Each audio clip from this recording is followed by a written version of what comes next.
আপনাদের প্রতি কৃতজ্ঞ।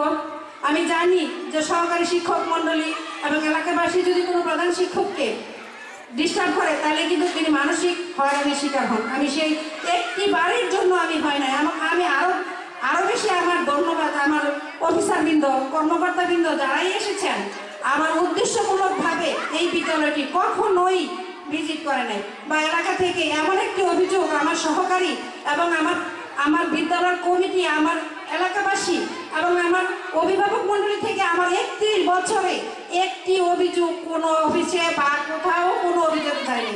এটা আমার চরম পাওয়া এবং আমার চরম সার্থকতা। আমার জন্য হয়ে থাকে সেটার দায়ভারও কিন্তু আমি এড়াতে পারবো না।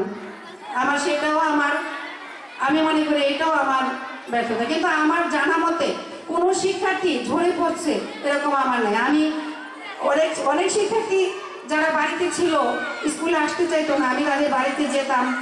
বাড়িতে যে 1 দিন 2 দিন 3 দিন 4 দিন না, তোমাদেরকে স্কুলেই যেতে হবে, স্কুলে যেতে হবে। আমি কি চাও, কি সুবিধা চাও?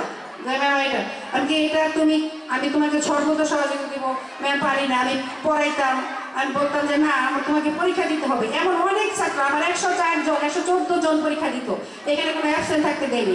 আমার এক শিক্ষার্থী দীর্ঘদিন আমি আমার 2 ম্যামকে বলবো, হাসিনা ম্যাম এবং জেসমিন ম্যাম আগেও ছিলেন, আমার যারা এখানে উপস্থিত আছেন এলাকাবাসী, আমার ম্যাম আমার ডিউ ম্যাম এসেছেন। আমি যদি কথায়, আমার কাজে, আমার আচরণে কোনো ভুল ত্রুটি হয়ে থাকে, আমি একটি স্পষ্টবাদী মানুষ।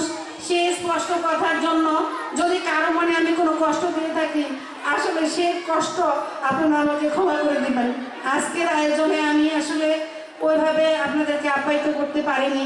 এই এলাকার কথা বলবো না, আপনাদের যখনই প্রয়োজন মনে করেন আমাকে ডাকবে। ক্লাস এবং বৃত্তি আপনাদের স্কুলে অব্যাহত থাকে, তাহলে আমি প্রতি বছর আমি যতদিন বেঁচে থাকি এবং আমি বলবো যে এদেরকে যেন পুরস্কৃত করা হয়। অনুষ্ঠানে আসার জন্য আমি সবাইকে আবারও ধন্যবাদ জানিয়ে আমার এই কর্মময় জীবনের সমাপ্তি হলো। সবাইকে ধন্যবাদ। সবাই আমার জন্য দোয়া করবেন যেন আমি সুস্থ করে থাকতে পারি। আল্লাহ যেন আমার পরবর্তী জীবনে সুবিধাকে আমি আমার কর্মের ফল হয়তো পেয়েছি। আমার 2টো সন্তানকে মানুষ করতে পেরেছি, তারাই মানুষ হয়েছে এবং আমি মনে করি সততা, নিষ্ঠা, আন্তরিকতা যা প্রয়োজন তারা অল্প হয়েছে, আল্লাহ দিয়েছেন।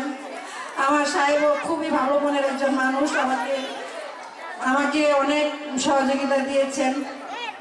আমি সবার প্রতি কৃতজ্ঞতা পোষণ করে আমার শিক্ষক মণ্ডলী সবার প্রতি আমার আন্তরিক অভিনন্দন, স্যারকে অভিনন্দন, ম্যাডামদেরকে অভিনন্দন, উপস্থিত কমিটির সদস্যবৃন্দ যারা আছেন। আমি উচ্চ বিদ্যালয়ের শিক্ষক স্যার ওনাকেও, উনি সবসময় আমাকে উৎসাহ দিয়ে গেছেন, কারণ ওনার বিদ্যালয়ের